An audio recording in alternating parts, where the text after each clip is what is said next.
എല്ലാവർക്കും നമസ്കാരം. Life talks by AJയുടെ let's learn to speak Marathi എന്ന പരമ്പരയിലേക്ക് വീണ്ടും സ്വാഗതം. നമ്മളെല്ലാവരും റോങ് നമ്പറിനെ കുറിച്ച് സുപരിചിതരാണ് അല്ലേ? നമുക്ക് റോങ് നമ്പറിൽ നിന്ന് ഫോൺ കോൾസ് വരാറുമുണ്ട് ഇടയ്ക്കൊക്കെ. വിളിക്കുന്ന ആൾ ഒരു മഹാരാഷ്ട്രനാണെങ്കിൽ അയാളുടെ കോൺവെർസേഷൻ തുടങ്ങുന്നത് തന്നെ മറാഠിയിലായിരിക്കും. അയാൾ എന്താ പറയണതെന്ന് പോലും ചിലപ്പോൾ നമുക്ക് മനസ്സിലാവാറുമില്ല. അപ്പോൾ ഇന്ന് നമുക്കൊരു റോങ് നമ്പർ കോൺവെർസേഷൻ നോക്കിയാലോ? ഒരു കാര്യം ഞാൻ ശ്രദ്ധിച്ചിട്ടുള്ളത്, ഈ റോങ് നമ്പർ വരുമ്പോൾ ഉണ്ടല്ലോ, പലപ്പോഴും വിളിക്കുന്ന ആൾ തന്നെ നമ്മളോട് ആദ്യം ഇങ്ങോട്ട് ചോദിക്കും, നിങ്ങളാരാ സംസാരിക്കണേന്ന്. നിങ്ങൾക്ക് അങ്ങനെ ഉണ്ടായിട്ടുണ്ടോ? അപ്പോൾ ഇവിടെയും ഒരാൾ വിളിക്കുകയാണ്, ഫോൺ വിളിക്കുകയാണ്. എന്നിട്ട് വിളിച്ചിട്ട് എന്താ പറയണേ? ഹലോ കോൺ ബോൾത്തായ് എന്ന് പറഞ്ഞാൽ ഈ വിളിച്ച ആൾക്ക് തന്നെ അറിയില്ല വിളിച്ച നമ്പർ ഇയാൾ ഉദ്ദേശിച്ച ആളെ തന്നെയാണോ എന്ന്. എന്നിട്ട് അയാൾ പറയാണ്, ഹലോ കോൺ ബോൾത്തായ്. കോൺ ആര്, ബോൾത്തായ് സംസാരിക്കുകയാണ്. ആരാണ് സംസാരിക്കുന്നത് എന്നാണ് അയാൾ ചോദിക്കുന്നത്. ഈ ബോൾത്തായ് എന്ന് പറയുന്നത് ഒരു റെഗുലർ കൊളോക്കിയൽ സ്റ്റൈലാണ്. അതൊരു സംസാര ഭാഷയാണ്. ശരിക്ക് റിട്ടൺ മറാഠിയിൽ അത് എഴുതുമ്പോൾ ബോലത്ത് ആഹേ എന്നാണ് എഴുതുക. ആഹേ എന്ന് പറഞ്ഞാൽ ആണ് എന്നർത്ഥത്തിൽ. അപ്പോൾ പറയാൻ നേരത്ത് പെട്ടെന്ന് നമ്മുടെ ഭാഷയിൽ മലയാളത്തിലും അങ്ങനെ പല വാക്കുകളും ഉണ്ട് അല്ലേ? അതുപോലെ മറാഠിയിൽ പെട്ടെന്ന് ആരാണ് സംസാരിക്കുന്നത് എന്ന് ചോദിക്കാൻ കോൺ ബോൾത്തായ് എന്നയാൾ പറയും. പരിചയമില്ലാത്ത നമ്പറിൽ നിന്ന് ഫോൺ വരിക, എന്നിട്ട് വിളിച്ച ആൾ തന്നെ നമ്മളോട് നിങ്ങളാരാണ് എന്ന് ചോദിക്കുക. ആർക്കായാലും ദേഷ്യം വരും. അപ്പം നമ്മൾ എന്ത് പറയും? ആദ്യം നിങ്ങളാരാണെന്ന് പറയൂ എന്ന് പറയും അല്ലേ, മാന്യമായ ഭാഷയിൽ. അപ്പോൾ അതിനെങ്ങനെ മറാഠിയിൽ പറയാം? ഹലോ ആദി തുമി കോൺ ആഹാത് തേ സാങ്ക. ആദി നേരത്തെ എന്ന് പറഞ്ഞാൽ ആദ്യം, നേരത്തെ എന്നല്ല ആദ്യം. ആദി ആദ്യം, തുമി നിങ്ങൾ, കോൺ ആര്, ആഹാത്ത്. ആഹാത്ത് എന്നുള്ള വാക്ക് നമ്മൾ നേരത്തെ ഒരു വീഡിയോയിൽ പഠിച്ചതാണ്. ആഹേ, ആഹാത്ത്, ആഹോസ് എന്നാണ് ആ വീഡിയോൻ്റെ ടൈറ്റിൽ. ആഹാത്ത് എന്ന് പറഞ്ഞാൽ ആഹേ എന്നതിൻ്റെ വേറൊരു വാക്കാണ് ആഹാത്ത്. റെസ്പെക്റ്റോടു കൂടി സംസാരിക്കുമ്പോൾ ആഹാത്ത് എന്നാണ് പറയുക. അല്ലെങ്കിൽ നമ്മളിൽ നിന്ന് മുതിർന്നവരോട് സംസാരിക്കുമ്പോഴും ആഹാത്ത് എന്നാണ് പറയുക. എന്ന് പറഞ്ഞാൽ ആണ് എന്നാണ് അർത്ഥം. ആഹേ എന്ന് പറയുന്ന പോലെ തന്നെ.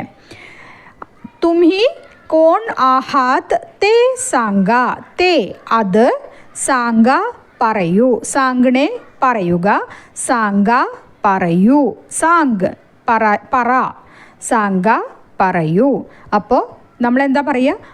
ആദി ആദ്യം, തുംഹി നിങ്ങൾ, കോൺ ആര്, ആഹാത്ത് ആണ്, കോൺ ആഹാത്ത് ആര് ആണ്, തേ സാങ്ക അത് പറയൂ. ആദ്യം നിങ്ങൾ ആരാണ് അത് പറയൂ. ആദി തുമി കോൺ ആഹാത്ത് തേ സാങ്ക. അപ്പോൾ വിളിച്ച ആൾ പറയാണ്, മീ ദീപക് കദം. തുമി അതുൽ പാട്ടീൽ നാ എന്ന് പറഞ്ഞാൽ മീ ഞാൻ, ദീപക് കദം. അപ്പോൾ അയാളുടെ പേര് പറയാണ് ദീപക്. കദം എന്നത് സർനെയിമാണ്. മീ ദീപക് കദം. നിങ്ങൾ അതുൽ പാട്ടീൽ അല്ലേ? അപ്പോൾ അയാൾ വിളിക്കാൻ ഉദ്ദേശിച്ച ആൾ അതുൽ പാട്ടീൽ എന്ന് പറഞ്ഞ ആളെയാണ് അയാൾ വിളിക്കാൻ ഉദ്ദേശിച്ചത്. അപ്പോൾ അയാൾ കൺഫേം ചെയ്യാണ്. തുംഹി നിങ്ങൾ, അതുൽ പാട്ടീൽ നാ അല്ലേ എന്നാണ് ചോദിക്കുന്നത്. നിങ്ങൾ അതുൽ പാട്ടീൽ അല്ലേ? തുംഹി അതുൽ പാട്ടീൽ നാ. അപ്പോൾ ഫോൺ അറ്റൻഡ് ചെയ്യുന്ന നമ്മൾ എന്ത് പറയും? നാഹി. നാഹി എന്ന് പറഞ്ഞാൽ അല്ല, അയാൾ ഉദ്ദേശിച്ച അതുൽ പാട്ടീൽ അല്ല നാം. നാഹി. ചുക്കീത്സ ക്രമാങ്ക് ലാഗ്ലേല ആഹേ. ചൂക്ക് എന്ന് പറഞ്ഞാൽ തെറ്റ്, ചുക്കീത്സ എന്ന് പറഞ്ഞാൽ തെറ്റായ, റോങ്. ക്രമാങ്ക് നമ്പർ, ലാഗ്ലേല ആഹേ അടിച്ചിരിക്കുകയാണ്. ഓക്കെ, റോങ് നമ്പർ അടിച്ചിരിക്കുകയാണ്. ആഹേ ആണ്. ലാഗ്ണേ എന്ന് പറഞ്ഞു കഴിഞ്ഞാൽ കൊള്ളുക, അടിക്കുക എന്നൊക്കെയാണ് അർത്ഥം. ലാഗ്ലേല ആഹേ എന്ന് പറഞ്ഞാൽ അടിച്ചിരിക്കുകയാണ്, അല്ലെങ്കിൽ ഡയൽ ചെയ്തിരിക്കുകയാണ്, കണക്റ്റ് ആയിരിക്കുകയാണ് എന്നൊക്കെയാണ് ഈ കോണ്ടെക്സ്റ്റിൽ ഈ വാക്കിൻ്റെ അർത്ഥം. അപ്പോൾ റോങ് നമ്പർ അടിച്ചിരിക്കുകയാണ് എന്നാണ് നമ്മൾ പറയേണ്ടത്. അതെങ്ങനെ പറയാം? ചുക്കീത്സ ക്രമാങ്ക് ലാഗ്ലേല ആഹേ. ഇനിയിപ്പോൾ ഈ ചുക്കീത്സ ക്രമാങ്ക് എന്നുള്ളത് പ്യുവർ മറാഠിയാണ്. റോങ് നമ്പർ ലാഗ്ലേല ആഹേ എന്നും പറയാം. നമ്മളും മലയാളത്തിൽ പലപ്പോഴും ഇംഗ്ലീഷ് വേർഡ്സ് ഉപയോഗിക്കാറുണ്ട് അല്ലേ? പക്ഷേ ഇവിടെ നമ്മൾ മലയാളം ടു മറാഠി പഠിക്കുന്നത് കൊണ്ട് കറക്റ്റായിട്ടുള്ള മറാഠി വാക്ക് പറഞ്ഞു എന്നേ ഉള്ളൂ. സ്പോക്കൺ മറാഠിയിൽ നമുക്കിപ്പോൾ റോങ് നമ്പർ ലാഗ്ലേല ആഹേ എന്ന് പറഞ്ഞാലും തെറ്റൊന്നുമില്ല. ഇന്നത്തെ കാലത്ത് അങ്ങനെയും നമ്മൾ സംസാരിക്കും. പക്ഷേ കറക്റ്റ് ട്രാൻസ്ലേഷൻ ചുക്കീത്സ ക്രമാങ്ക് ലാഗ്ലേല ആഹേ. ഓക്കെ, അപ്പോൾ വിളിച്ച ആൾ തെറ്റായിട്ട് വിളിച്ച ആൾ എന്താ പറയണേ? ഹോക്കാ. ഓ അങ്ങനെയാണോ? ഹോക്കാ എന്നത് ഒരു ചോദ്യമാണ്. അങ്ങനെയാണോ എന്ന് പറഞ്ഞാൽ നമ്മൾ പറഞ്ഞില്ലേ റോങ് നമ്പറാണ് അടിച്ചിരിക്കണേന്ന്. അപ്പോൾ അയാൾ ചോദിക്കുകയാണ് ഹോക്ക അങ്ങനെയാണോ? മാഫ് കരാഹ. മാഫ് കരാഹ എന്ന് പറഞ്ഞാൽ ക്ഷമിക്കണേ എന്നാണ് അർത്ഥം. മാഫ് എന്ന് പറഞ്ഞാൽ മാഫി എന്ന് പറഞ്ഞു കഴിഞ്ഞാൽ ക്ഷമ. കറ ചെയ്യുക. കറ എന്ന് പറഞ്ഞാൽ ചെയ്യണേ. കര ഹ എന്നത് നമ്മളൊരു സാധാരണ സംസാരിക്കണ ഒരു ഭാഷയിൽ ആഡ് ചെയ്യണ ഒരു വേർഡാണ്. മാഫ് കരാഹ ക്ഷമിക്കണേ.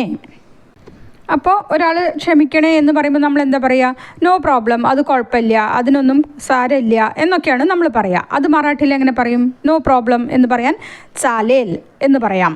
ചാലണേ എന്ന് പറഞ്ഞാൽ ശരിക്ക് ചാലണേ എന്നതിൻ്റെ അർത്ഥം നടക്കുക എന്നാണ് അർത്ഥം.